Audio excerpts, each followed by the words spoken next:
In this lesson, I will introduce the demo to you. This demo is for the factory methods from the previous lesson. We will start by demonstrating the first method.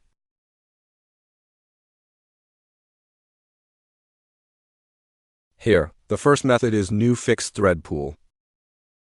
We configure it with 5 threads. That means this pool initializes exactly 5 threads. When this initialization happens, when we call this factory method, here it is. It uses an unbounded queue. The threads are never destroyed, even when they are idle.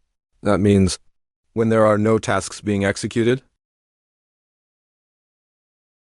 the pool still keeps all 5 threads alive. Now let's execute 20 tasks as an example. After submission, we call shutdown.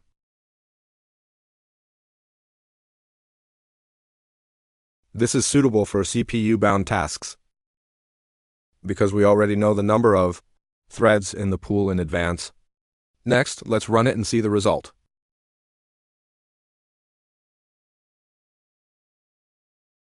The result shows 20 tasks executed. Exactly 20 tasks. But there are only 5 threads. There are only these 5 threads. See, thread 1, thread 2, up to thread 5. Threads 1 through 5. Only these 5 threads rotate and take turns processing all 20 tasks.